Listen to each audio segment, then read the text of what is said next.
Dad's face went blank, and Mom's eyes filled with tears. "You're throwing away everything we've worked for," Dad said, his voice full of shock. "Don't you understand what this will do?" I shook my head and spoke quietly but firmly. "I understand, Dad, but I have to live my own life, not the one you planned for me. Glenn makes me happier than I've ever been. I can't ignore that."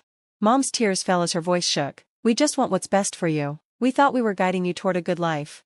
I looked at them, my heart aching. "I know, but what you think is best for me isn't what I really need. I love you both, but I have to follow my own way." There was a long silence. My parents were hurt and disappointed, and it was clear they didn't understand my decision. They weren't ready to accept it. Before we begin, please like this video, subscribe to our channel, and hit the bell for notifications. Welcome to Revenge Scales, where justice always wins. Hi, I'm Sophia Bennett. Let me share a story that has changed my life. It's about family expectations, my decision to go my own way, and finding my own path. I'm 22, but I've been fighting my family's expectations for as long as I can remember. Growing up, my twin sister Mel and I were always compared. She seemed to be perfect, doing well in business school, fitting the role of the ideal daughter. Meanwhile, I was always struggling to keep up with her and meet the high standards set for both of us. Our parents, Dr. Thomas Bennett and Helen Bennett, had very high expectations. My dad was a respected university professor, known for his serious attitude and dedication to his career. He expected nothing less than the best from himself and his family. My mom, on the other hand, was the perfect homemaker, focused on keeping our family's image perfect. She believed that being a good daughter meant following traditional rules. They had clear ideas about what they wanted for Mel and me, but it never fit with who I really was. From a young age, I felt like I didn't fit into their plans. It felt like I was always being watched, judged by their high expectations. My dad always praised Mel for her good grades, seeing her as a reflection of his success. My mom wanted me to be like her, perfect and traditional. To them, success meant getting good grades, getting a prestigious job, and marrying the right person. For years, I tried to fit their mold. I wore the clothes they liked, followed their rules, and tried to be the daughter they wanted. But deep down, I felt something pushing me to break free and live my life on my terms. I didn't want to be known only for my family's achievements, or live in Mel's shadow. I wanted to make choices that were true to who I was, not just to make them happy. It wasn't about rejecting their love, it was about finding my own way. Small acts of rebellion were how I showed my struggle. Instead of wearing the clothes they liked, I started trying bold makeup and more unique outfits. They didn't like it, but to me, it was a step toward finding my own identity. It wasn't easy, the pressure to be like them was heavy, but each small defiance gave me more courage to be the person I wanted to be. Now, looking back, I see that it wasn't just about going against them, it was about finding the strength to live my life as myself, even if it meant disappointing the people I loved. That struggle has shaped who I am today, someone determined to live on her own terms. For the first time, I feel like I'm discovering my true path. The turning point came when I met Glenn. I was in the university library, struggling with homework. When he walked in, Glenn was a carpenter in his 30s, nothing like anyone I'd met before. He had a way of making the simple things in life feel special, and he lived his life freely, without caring about others' expectations or the plans my parents had for me. We started talking more, and soon I realized how much I enjoyed being with him. With Glenn, I could be myself, no pretending, no fear. One night, while we were at a cozy cafe, Glenn took my hand and looked into my eyes. "Sophia," he said softly, "I know this may sound crazy, but I see a future for us, a future where we're both free to be ourselves."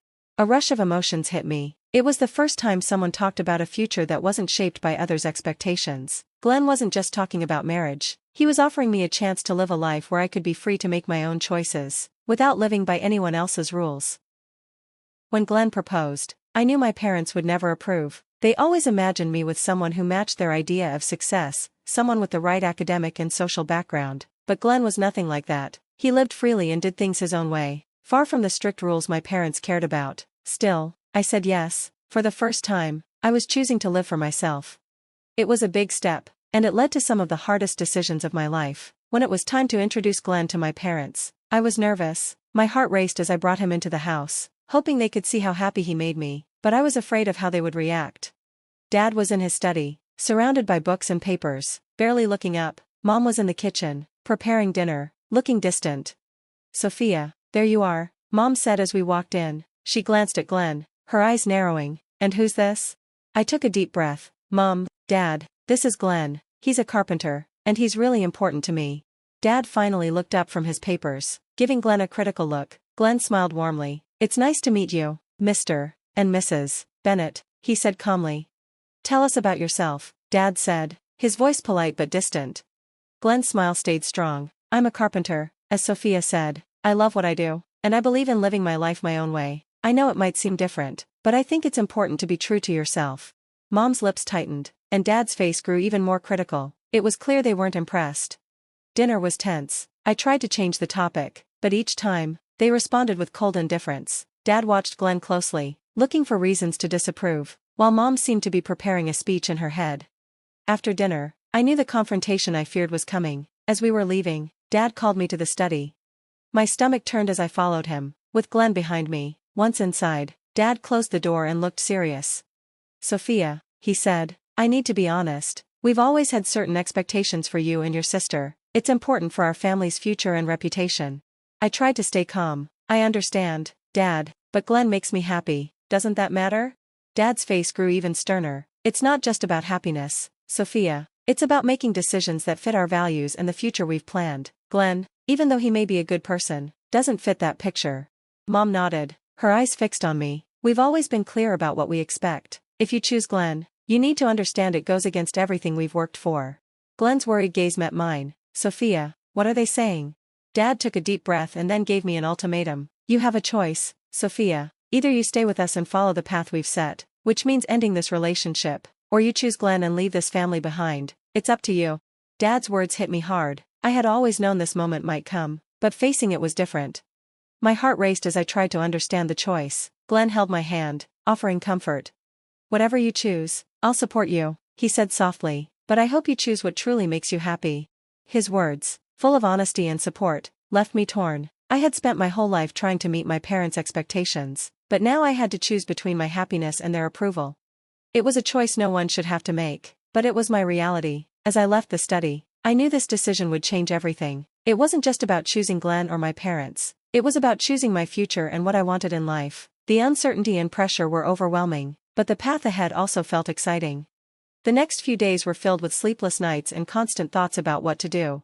I knew this decision would change everything in my life. Whatever I chose would come with challenges, but for the first time, I felt hopeful and determined to live for myself. The days after my parents' ultimatum were tough. Every conversation with them felt like a battle. I knew choosing Glenn meant leaving the life I'd known, but the more I thought about it, the clearer my path became.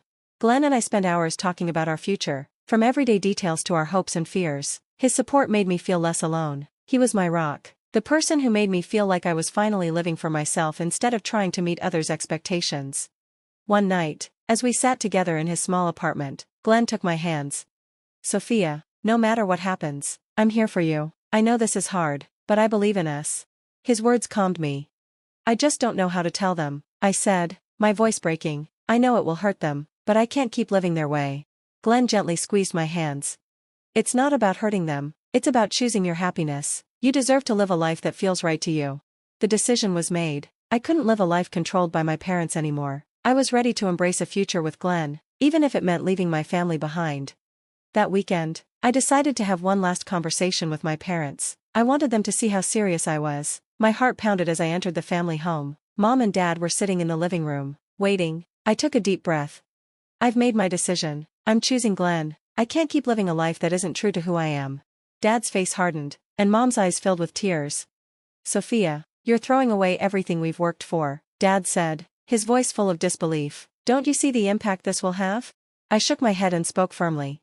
I see the impact, Dad, but I have to live my life, not the one you've planned. Glenn makes me happy in a way I've never felt before, and I can't ignore that. Mom's tears flowed as her voice trembled. We just want what's best for you. We thought we were guiding you toward a successful life. I understand, I said, heartbroken, but your idea of what's best for me isn't the same as what I need. I love you both, but I have to follow my own path.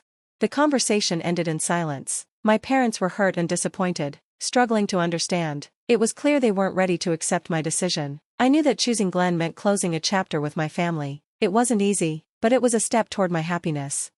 Glenn and I moved forward, though it wasn't easy. We faced the challenges of starting over, finding a place, and adjusting to our new life together. We got married in a small ceremony with Glenn's friends and family. It wasn't what my parents might have imagined, but it was perfect for us. As we exchanged vows, I felt fulfilled, knowing I was making a choice for myself.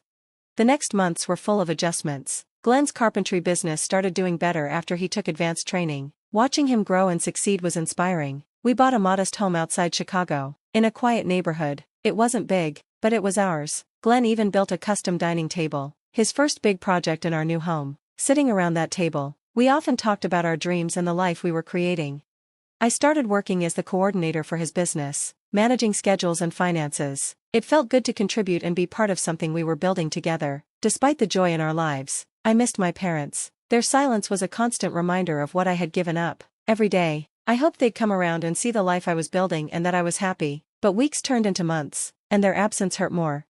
I convinced myself they might reach out eventually. Then, one day, they did, but not the way I expected. My father had gotten into trouble at the university, and his reputation was ruined. He lost his job, and Mel and her husband cut ties with them. With nowhere else to turn, my parents reached out to me as their last hope. It was hard to see my parents standing there, looking exhausted and broken, needing help. For a moment, the child in me wanted to comfort them, to be the daughter they wanted, but the hurt and betrayal they caused me still stung. I remembered how they disapproved of my choices and turned their backs on me, and it felt like an open wound. I listened to their plea, my heart torn. They sounded regretful, but it wasn't the kind of regret that wanted to fix things. It was regret born out of desperation. That's when I realized that, despite their need, I had already chosen the life I had built with Glenn. It was my happiness, my independence, and I couldn't go back to what they wanted for me. "I'm sorry, but I can't help you," I said firmly, my voice heavy with sorrow. "I've made a new life, and I need to protect it. I can't undo what I've chosen." Their shock and pain made it clear that the bond we once had was gone. When I closed the door behind them, it felt like the end. It was painful, but also freeing. I knew I had made the right choice, and with Glenn by my side, I was ready for whatever came next. Life with Glenn wasn't always easy, but every moment was worth it. We made our new house a home, with small touches that made it ours, like the bookshelf Glenn built and the herb garden I started. My job helping run his business kept me busy, and seeing our hard work pay off was rewarding. Glenn's carpentry business was doing well, and with his new certification, he made a good income. We could finally dream about our future. One evening, as we sat together, I said, "Despite everything, we've created something amazing." Glenn smiled back at me with pride in his eyes. "I couldn't have done it without you." Our joy grew when we found out I was pregnant. It was a surprise, but we were so excited. Glenn poured his heart into creating the nursery, making every piece of furniture by hand, the crib, the rocking chair, even the shelves. Everything was made with love, his way of preparing for our new baby. When our son Sawyer was born, it was a beautiful moment. Holding him for the first time was pure love and hope. He represented the future we dreamed of, a fresh start, and all the joy we had created together. Even though my parents weren't part of it, I felt peace knowing I had found happiness with Glenn. The journey hadn't been easy, but it had brought me to a place where I could be myself. One night, as Glenn and I stood in the nursery, he touched the crib he built and said, "This crib is just the beginning. I'll build a future for him that he'll be proud of." I wiped away tears and nodded, "And we'll do it together." The road ahead would have its challenges, but with love, hope, and strength, we'd face them together. Our life was more fulfilling than anything we could have imagined. Thanks for listening. I'd love to hear your thoughts. Leave a comment below. If you liked the story, subscribe and like the video to hear more. Your support means everything.